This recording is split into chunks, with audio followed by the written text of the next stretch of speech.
Oui, bonjour chers téléspectateurs de votre magazine de préférence, magazine Oyo, c'est le numéro 0. Nous parlons de la part des dieux, c'est une émission où nous voulons le peuple des dieux puisse s'ouvrir. Monsieur Fungwamba comprend Marambo Belé, na Marambo Zole Kanakata Bandaku, lelo na émission lelo Toyami Moussala Nzambe Oyaza numéro 1, l'invité principal, Topé Kolo émission Tozo le Belango. Loko to créer ngo na pambate. S'abonner massivement à notre émission Oyo parce que nous voulons vous éclaircir dans beaucoup de choses.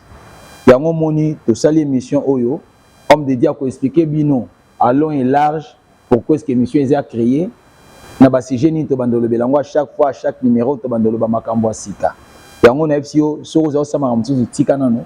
Zala concentré, zala connecté, scotché na numéro na biso ya mokola le kombo émission eza les révélations est une récite pour un chrétien, pour un enfant de Dieu. Révélation est une récite pour moi na nzambe nyonso o sa fongo mi so comprendre on des récites pour natina nae. Pour ne pas monopoliser la parole, je vous passe déjà l'homme de Dieu pour la présentation. Bonjour papa. Bonjour.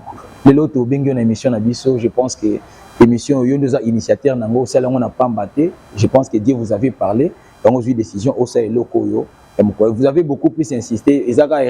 Technique, alors aujourd'hui nous sommes décidés to banda yango ndenge olobaki e banda. Alors to ngé to banda na présentation bande ko ba lambe beli ba bioté ba yozana. Ah oui, mais merci beaucoup pour votre présence et surtout votre disponibilité parce que c'est une grâce, cela n'est pas donné à n'importe qui na bamboka lokola to sana ngo boye. Oh, situation est vraiment difficile, chacun à ce qu'on évacue une occupation, mais quand vous êtes disposé pour la Koya, pour Talabiso, c'est vraiment à féliciter. Alors que Dieu vous bénisse. Voilà, moi c'est Malunga Mafoueni Rostan, je suis prophète du ministère et je suis le représentant légal d'une grande communauté qui s'appelle Mission évangélique les pourvoyeurs MEP Jiré. Nous sommes ici au Congo, nous sommes en Angola. Et nous sommes aussi en Europe, par la grâce de Dieu. Voilà ce que je peux dire. Et cette communauté, la mission évangélique, le pourvoyeur MEP Jiré, connaît un siège. Là où nous sommes, oui. Nous sommes sur Avenue des Aïe numéro 6, quartier Salongo, dans la commune de Limité. Les références, c'est Saut des Moutons de Bonhomme. C'est à quelques mètres du boulevard. Quelques mètres du boulevard, vous arrivez. Merci beaucoup, homme de Dieu. Je pense que vous avez suivi la présentation. Homme de Dieu il a plusieurs casquettes que nous ne voulons pas parler ici quand même. Au fur et à mesure, comme la émission est tellement ébellée. Homme de Dieu, nous avons préparé certaines questions à vous poser par rapport à cette vision que Dieu vous a donnée, enfin qu'ils allaient réaliser pour l'épanouissement du peuple de Dieu. Alors, comment vous avez été appelé dans ces termes? Ça, c'est une question très merveilleuse. Et c'est aussi une question qui doit aider beaucoup de gens parce que les autres ont ma aventure est côté belé na katina musala nzambe. Oui. Et ça, quand on a besoin de répondre à la question où on a ligne vraiment la peser bamon parce que les cambona appellent sokoza nangoto ko sala ba aventure, sokoza nangoto ko suka na nzela, sokoza nangote ko kende nyoka nyoka. Oui. Nga nazwa appel na nzambe. Vraiment, le Seigneur m'a appelé. Nzamba benga kinga la coma. Nazalaka militaire. Na abandonaka. Tango moza ekokota. Bakadogo baye. Bato nyonso bazalaki ba ancien ya ex-phase bakimaka. Mais na kati ba mipepe wana nga na komaka chauffeur ya taxi bis. Na kati ko koma chauffeur ya taxi bis, moko mosusu nazo bula na taxi bis. Nazai ko kende vers Kinshasa na Suka. Fallait que musée a voyager à kende à l'étranger. Mais tant oiseau kende comme na Pascal, tant président de Gafo, bo stationner bien. Oui. Nga na stationner ki mabe, tant musée leki cortège ne leki bakadogo bakanginga balobi yo linga ko boma mokonza mboka oza suspect oza suspect bakiti singa bameminga na sima lupango babenga lupango ya Pascal. Donc kombo ba pese secteur na Pascal. Tata Pascal lupango les wana bameminga na sima. Balali singa na se batandinga cordelette. Vraiment. Babeta tel point que moko ebende la goye kozwanga la colonne vertébrale na suka. Na koka suka même taxi bi c'était combien à l'époque? Na koka suka même ngote alors esenga ki ke nazonga ndako. Ndenge nazonga ki ndako et c'était ça. Na koka suka bimate. Na koka suka tambola te na koma ki vraiment presque paralysé. Na koka kotambola te et ça là qui mimaki ba complication belé na santé nanga. J'ai fait plus de 6 mois na zaka na ndako. Oh là là. Tu vas rater na kenda wapi ndenge na boujaka te na tikala ka wana. Ma défunte mère, paix à son âme, elle a toujours on a pour soutenir ma prière. Mukolo mususu na mona qui passe l'équipe makas na lobi nalala. Nalali na ekomona na liboso ya porte ya ndako nazoka makelele ya desha ba nyau mibale bazobunda makasi bazo makelele. Bazobunda na yoki moko ayeko komibwaka na porte ya chambre nga nazalaki tanga mibwaki pa porte ya chambre sala ko efungwami na moni nya wana a se développer a komi penda mutu a griffer ngai tanga griffer nga ba mona perte de connaissance. Après un silence de mort ndé na ko remarquer qu'il y avait une personne habillée en blanc, tout en blanc. Donc une couleur blanche éclatante. Atengaka loboko boy. Tanga tenga loboko na simbié. Na simbié ba mona moni bali ko mata. Tozo mata. So tant tozo kendalbi regarde en bas. Adamo ba na français, regarde en bas. Tana tali na se na moni nzoto nanga etikali ya kolala. OK. Et puis menga na zali kolo. C'est quoi nzoto ngo fana mona ngo lokola nzoto nanga, mais na mona ngo lokola ngulu. OK. Nyamaza mangulu. Mais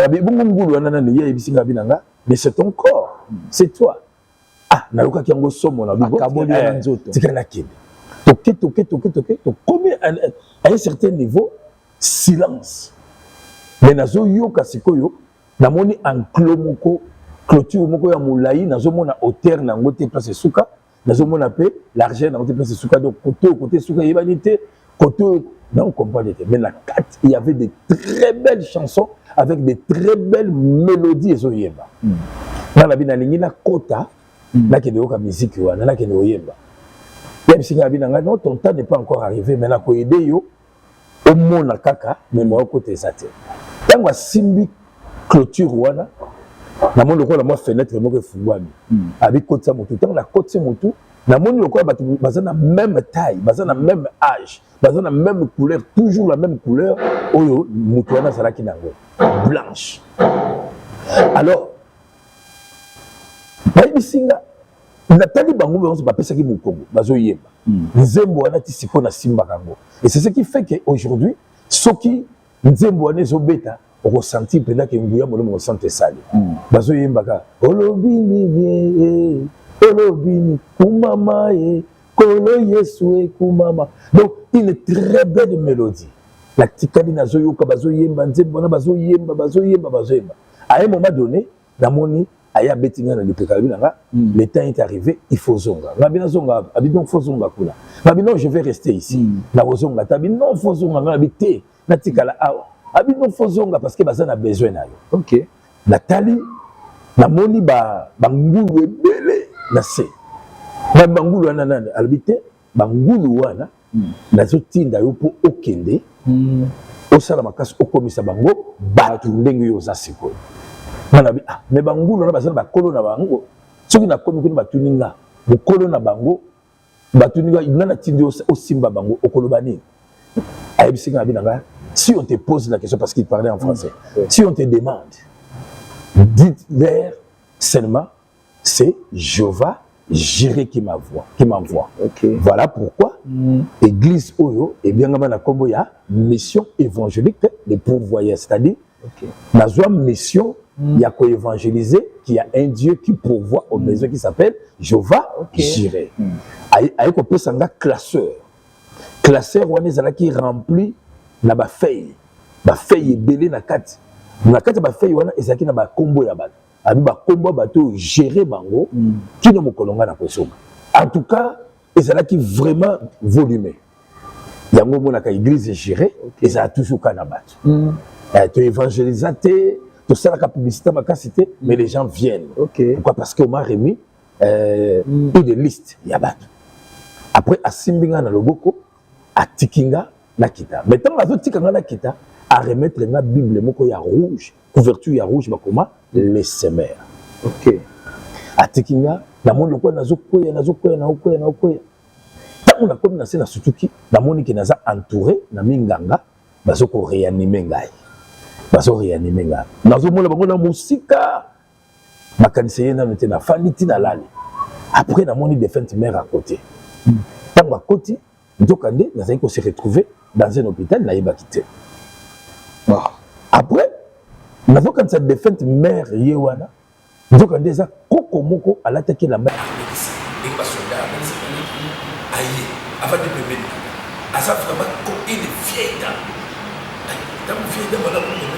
À remettre un bilanga, na batininga na koti ke la yo, beaucoup oyo, mukanda oyo. Mukanda mona taraboye, Bible bakoma, les semeurs textuellement au barebeta kinga, ya couleur rouge. Qu'il le na zana ngolanda. Et tant que vieille dame on a bimi après quelques minutes na moni défunte mère à côté na tumenga bi est-ce que au moni vieille dame wala te ya lobi na moni mutu te ngabi te koko moko uti awa atike ninga bible etikali na mutu abetu vieille dame a disparu. C'est comme ça que ndena toi qui vocation nanga na kutana ki na appel pas inanza. En tout cas homme de Dieu, comme je vous l'ai toujours dit, Bandeko Bozo Landabiso Siko, je pense que vous nous suivez avec beaucoup plus d'attention. Namokousé, homme de Dieu qui musika, c'est très important et très profond.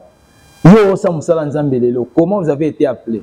Ovandikola la muki logo moni que non mutasala musala nzambe opébé tikanga pena kota na ndo sa musala nzambe. Non, Dieu doit toujours vous appeler. Vous a quand même na signe mo relaxé que non musala no sala, nzamba bengenga ponga na servir. Alors homme de Dieu, mitu neza pede belé kolansamaka na oyo yo utikoloba awa. Alors tant yo zui décision bando sa musala nzambe nzamba bengi wana na début nanu. Est-ce que vous avez na ba doute te est-ce que vous avez maîtrise le Congo? Est-ce qu'il y avait des craintes au début? Oui, il y avait des craintes, il y avait des doutes. D'ailleurs, na boxe qui yango. Tant que na comme na bonne santé na zonga na ko bula. Na betango kara na zonga ko bula na kombi. Na komo bula na 207 na zongi ti na komi ko mema ba remorque.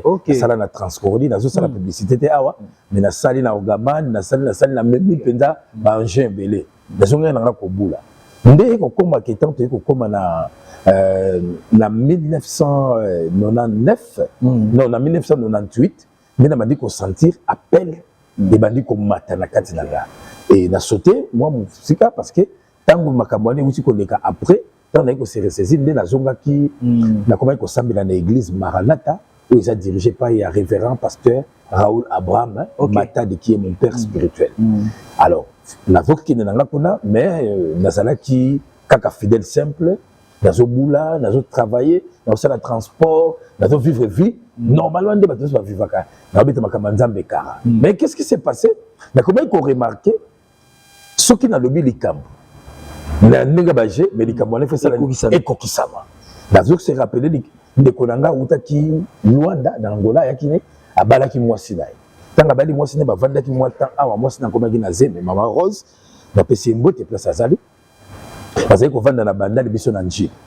Alors tangu ndeko na biso na bima abisi mama lobi atinda grand frère onga na landa pe asonam akinde ko zwa mbongo poto somba saka fufu grand frère na tanda bimia ke banda ke ndaki banda 8h zaki dikabuya quelques minutes ake tamulai aiko tokobi 17h maman zo sela matal mais moi no na tindaki ake nous mbongo ya saka fufu ti ake journée mo mabo ndengeni na place nzaki na bité maman ko banga te a oumeli parce que maman Rose aboti pe aboti mwana mobile je lui dis aujourd'hui encore maman gagne ngabe ah non ngaye buzoma na papa ko likolo baloba eleki 1 heure de temps après grand frère wana ko koma batuni a oumeli po na bité Tant on a comaki, maman Rose a comment il a passé à Kobota, donc il est dans l'hôpital, il fallait que c'est là Bota, à Boti puis à Boti moi là, mobile.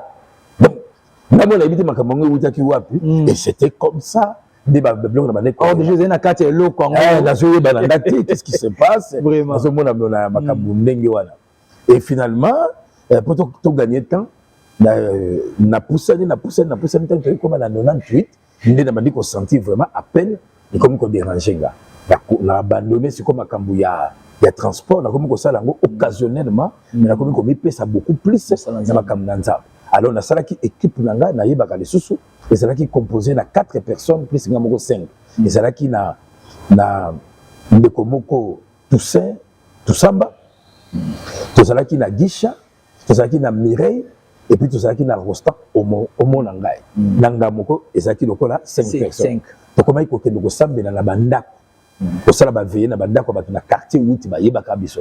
So na même équipe na bo bengi biso to ko sala prière, to ngetani tozogi na biso tongo etani tozogi na biso titre yaki kokwea na famille moko bobena basa na collège na lianga na quartier 8 tanto koyi na famille wana mwana bango bibi bobena abelaki makasi et bande ko luka penda akufa azaka hospitalisé na hôpital à 7 mais tango tokeyi to bandi ko soutenir na kati na prière bibi abiki abimi na hôpital même maman na bango lobaki non botia cellule na lopango nde à partir de là, tu cellule dans le plan, mais ils toujours na compte ya Maranatha. Cellule wana en tout cas, ils sont qui sont pour nous comment il faut utiliser nga makasi ya makasi donc dans le domaine prophétique en tout cas c'était extraordinaire. Parce que bazali ko muta bipai na bipai bazoya. Ezaki na ngo église té ezali ka cellule de prière. Na comment il faut organiser ba veillée de prière et c'est comme ça que qui comprendre que naza déjà na kati ya Mosala Nzambe sans que ngamo na comprendre. Vraiment. Oui, merci beaucoup homme de Dieu. Je pense que mituna izanano parce que déjà que ça prouve que minute ça ngwe comme moké pour mamba ba eza penda mingi gloire à Dieu parce que monsieur Zara oté pour monsieur le baiser belé ya on a 5 minutes bande ko balandi. Pose ana facilita au comment quoi. Sans plus tarder, nous allons nous retourner un peu du côté de la technique. Tout la nanon extrême moké à prédication ya homme de Dieu. Simato zonga to continue sur Nabis. Image. Il y a une adage qui dit l'homme de valeur est toujours critiqué. On jette que la pierre sur une mangue, mais ce qu'on a la mangue à côté, mais il y a un mot de bangate. Dans d'autres choses, parce qu'il y a un manga, bon, on est dans le ça. Ce que j'ai dit dans le cas de Tchaïkate. Alors, si je l'ai écrit, pourquoi c'est ma voix, pourquoi toujours moi, qu'est-ce que je fais? Non, c'est une perte de temps. C'est une information que le Seigneur de vous donner, que vous mettez dans n'importe qui. Vous êtes différents des autres, vous êtes distingués parmi les autres. Voilà pourquoi on vous condamne, voilà pourquoi on vous chasse, voilà pourquoi on vous maltraite. S'il n'y avait rien d'importance en vous, personne ne pouvait porter son attention sur vous.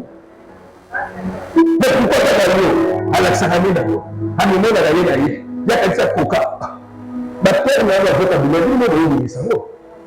C'est le domaine de la laxité, c'est le domaine de la coca, c'est le domaine de la l'équilibre. Il y a des choses il y a pas de l'équilibre. Là, la vérité, et bien, la vie sur Dieu, on est là. Alléluia. C'est ça la réalité. Alors ne vous en faites pas. Par contre, quand les choses pareilles arrivent dans votre vie, commencez par glorifier votre Dieu. Commencez par louer votre Dieu, car c'est à travers cette guerre que la puissance de Dieu va se manifester dans votre vie. On va découvrir ton valeur. Mais bien-aimés, une chose est vraie, les voleurs n'attaquent pas une maison vide. Un voleur ne peut jamais attaquer une maison vide. C'est une perte de temps. Je me souviens, il y a une famille qui soudée, dans Bangona. Merci à la technique pour cet élément que nous venons de suivre. Je venais de vous dire depuis le début que l'émission est très importante pour vous, le peuple de Dieu. Vous avez occasion Kolanda Yango, Bolanda, depuis le début jusqu'à la fin. Vous allez comprendre certaines choses très importantes par rapport à l'intervention de l'homme de Dieu. Comment est-ce qu'il a été appelé pour dire qu'aujourd'hui, à sa place, Azali. Yo, quand tu as sur le soleil, yo landani na souka pour comprendre avec droiture. Oui, merci homme de Dieu. Koyoka explication non vraiment c'était très profond. Betili solo ndeni nzamba benga kio betili solo ndeni ni ndenge okomagi na kati ya cellule place aux qui n'a essayé à Maranatha, je vais dire, des bah, qu'on utilise trop. Mais aujourd'hui, tout le monde qui est un pasteur responsable, le responsable numéro 1 principal dans quatre ensemble, où ils ont regorgé puis na scellé na quatre. Pouvez-vous nous dire comment est-ce que ça s'est passé pour être ce que vous êtes aujourd'hui? Bon, le secret, c'est la fidélité. La fidélité et la persévérance. Ngai, pour Ngai, Moussala Nzambe, des profession. C'est une vocation. Oui. Donc c'est pour la vie. Donc on a imaginé que le lobby ici, na parachitate na kata Moussala Nzambe. Donc nous sommes là pour la vie. Très bien. Alors, comment on a les lots, église Fungwami, communauté Fungwami, tout d'abord, c'était une promesse. Seigneur Alobaki que drapeau a géré et côté les partout dans le monde. Et que banana Congo et que l'Angola. Et puis, et Tamboli pe na ndenge. Ok. Alors, deuxièmement, les affouilles à sacrifice. Au moment où ils ont abattu mingi, les lots à kuta à l'église ici, bah ça les laïe.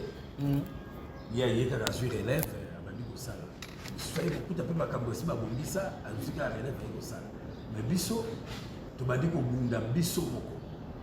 Mosala Nzambe ozwe ko banane bandeli.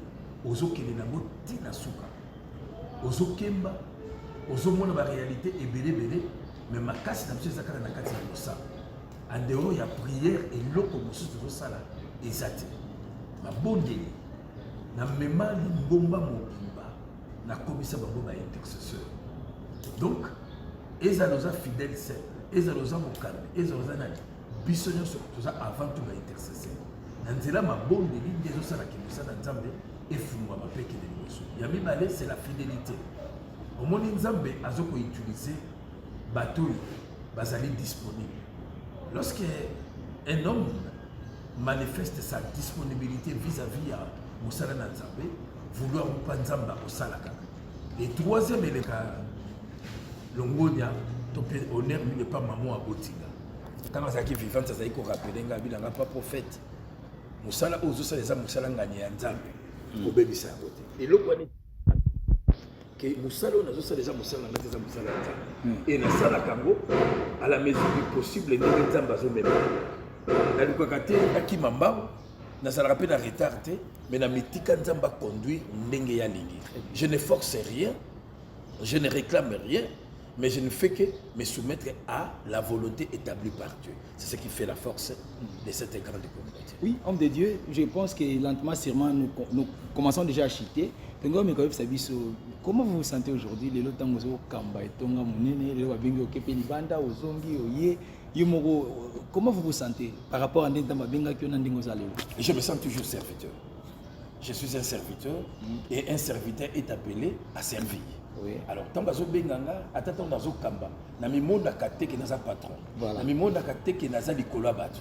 Je suis toujours serviteur. Yamwe quand vous savez même batu à Lingomba, quand vous venez à l'église, toko fanda boyi na kati bakambi. Okoye baté na naza leader, okoye baté. Vraiment. Ce que ba la question est okoye baté parce que je me considère toujours comme étant serviteur. Je me souviens toujours à la volonté de Dieu. Babenga na kedi banda, je voyage beaucoup pour na makamba musana Nzambe, bazoko inviter nga pebele na kinekote ya. Mais je me sens toujours mieux dans ma peau de serviteur de Dieu. Donc je suis serviteur. Homme de Dieu, un petit conseil pour na salle Nzambe mususu. Au bazar, conseil Nzambe, le Kolomoko na kati le Komo Libanda parce que vous avez très bien dit ici dans la question que nous vous avons posée. Obi o esalo lelo ezako tambola na kobanga Nzambe. Sikoyo okolo banini na basala Nzambo baza peut-être dans appel maïmi évité mais à cause des tambolé na moyen j'ai fungwa melaye ezati yoko bisa bango. Voilà, musala Nzambe za musala na bisote. Ya musala ya Nzambe to benga ngo musala ya Nzambe. Et loko esala défaut pour na basala Nzambe lelo, musala Nzambe ko musala na bango. Tout ça sérieux. Oui. Mais l'homme même dans le sport, tout ça là quand même bas séminaire vous allez remarquer que Jésus a presque disparu. Oui. Mais ce sont des pasteurs. Nous avons des grands pasteurs, des grands hommes de Dieu, des grands. Non, il n'y a plus de grands Jésus. Alors l'homme de Dieu a se battre pour pas monailler plutôt qu'à présenter Christ. Tu présentes Kalisou sous Christ, mais tu comment présenter Bissomoko. Ah, est-ce que les cas qui n'est? Est-ce qu'il y a l'oba qui bien? Est-ce qu'il y a la terre qui bien? Nous l'avons succès bango. Nous l'avons bango niveau. L'évangile est simple. L'évangile est très simple. Yo se soumettre à Christ. Christ est là qu'on peut savoir matière oyo et sengeli ou peut pas là-bas. C'est ça. Alors, ce qui détruit beaucoup des hommes de Dieu aujourd'hui, alingia comme grand. Atambola na mutuka kitoko, azana personne kitoko, aleka na télévision, azana église à Moudene. Ali peut voyager à Zamba, voyager na Poto, akene kota retraite na Dubaï, tout ça, c'est ça. Oh, retraite na Dubaï. Oui. Mais biso, matangomba, gêné, quand on a la chambre na okanga porte, donc c'est ça ce qui se passe. Mais le lot on dirait civilisation, la modernisation et continue même la carte l'église. Donc tout est comme modernisé. C'est ce qui détruit. Et ça a conduit facilement Bassal Nanzambe vers la chair. Bassal Nanzambe ça comme un charnel sans qu'à comprendre. À mon agenda les sous-soutés, assemblée les sous-soutés. À comment que était à l'internet, donc tout ça, donc il y a plus de l'inspiration. Ça se soumettre sous Nanzambe, na taille à prière. Or biso, tout ce que tu es se ressourcer. La force d'Angezalaka, chaque nuit je dors pas. À partir de minuit, ce qu'on au tali au monde qui n'a pas debout jusqu'à 4h du matin pour se ressourcer. Seigneur Aloba, nul n'a pas c'est pas ban Nanzambe, et c'est le quotidien, c'est tous les et tikali bongo pour la libéla. Je ne vois pas autre chose. Ok, merci beaucoup, homme de Dieu. Nous tendons déjà, comme je venais de dire, nous sommes à la fin de cette émission. Mais Toko aussi, ça va monter. Homme de Dieu, tu dis que l'émission Maramba Lobeza tellement ébélée, on ne peut pas vous prendre beaucoup de temps parce que Toko Loba est sous une émission Ezoya dans la semaine Tozo Kenasuka. Alors, Yebisa Biso Loba Yasuka pour une émission Okoloba Nini na bana mep géré au basi occasion la non émission pe mokili mobimba au balinga la émission na bandi koloba na mokili mobimba en général pe bana mep géré en particulier to kanga la Yesu petit ka Yesu te pe to sala Yesu na solo to la dabilo ka mokili te le comme bibamba comme ebele mais to sala na Yesu na vrai ce qui est sûr au tambola na Yesu et ça synonyme ya kimiate nandenga mokili bako yina yo bako finga yo bako chola yo bako sala mais biloko nande laksaka penza ko zana nzambe très bien na kati ya conscience na yo oyebi ko tambola na nzambe kangama na Yesu secret nanga ezaka Yesu il y a pas quatre choses ce n'est que Jésus ce que beaucoup kangama na Yesu to ko tatola parce que objectif est ça ana mabilité objectif est ça lola alors souci na biso to kutana na lola moi je me bats pour ça que mon Dieu vous bénisse. Merci beaucoup homme de Dieu activités ali j'espère oui tozo banda lobby mercredi le 4 mars activité pourquoi mon méga programme de prière et ma prière on est basé sur les rituels des psaumes maintenant bah négliger psaume bah efficacité dans le problème ce n'est pas lire des psaumes mais de savoir comment lire les psaumes comment transformer ces psaumes et comment invocation pour permettre que ça va faire na kati bomo na bato alors bah oh bah ça va problème peu importe le problème yo zalango solution c'est na psaume parce que psaume c'est Jésus alors il y a qu'à participer dans le programme et que dans le lobby mercredi le 4 mars et aussi le 29 mars dimanche. Par semaine, tu as 3 séances. Mercredi, vendredi, na dimanche. Mercredi, vendredi, et ça de 17h jusqu'à 19h. Et puis dimanche, tu as de 7h30 à 11h. Et ça, a sanctionné chaque dimanche dans la Sainte-Seine. Et ça, la paroisse, na biso, nyonso. Seigneur a inspiré biso, on a dit la personne, to bunda, tembe ali. On vous fera la guerre, mais on ne vous vaincra jamais, car je suis avec toi. Donc c'est ce qui va se passer. Alors, ce qu'on y est au Kozala, désuité. L'invité invite. Ok, merci beaucoup. Tout est bien. Tout qui commence bien, finit bien. Je pense que nos chers téléspectateurs, c'est ici que s'achève cette émission. Bolanda Biso na Mipudi TV. Betarara Mipudi TV. Au mon émission, du début à la fin. Pour s'abonner massivement. Comme l'émission au début, la révélation est une réussite pour un enfant de Dieu, pour un chrétien. Regardez sur la bas de l'écran, vous allez voir, il y a nos numéros qui sont là. Le titre de l'émission, appelez, abonnez, commentez, partagez. Bandeko Poto, Afrique, par-ci, par-là, Banassi d'Afrique, Afrique centrale, Banangola, Bolanda émission, Nabino Yangwana, ça va vous fortifier plus. Dans l'émission, même un passage biblique de Bandoko, ça retient la bino. Pour Esunga Bino. Quant à moi, je tiens à vous dire merci et au prochain numéro.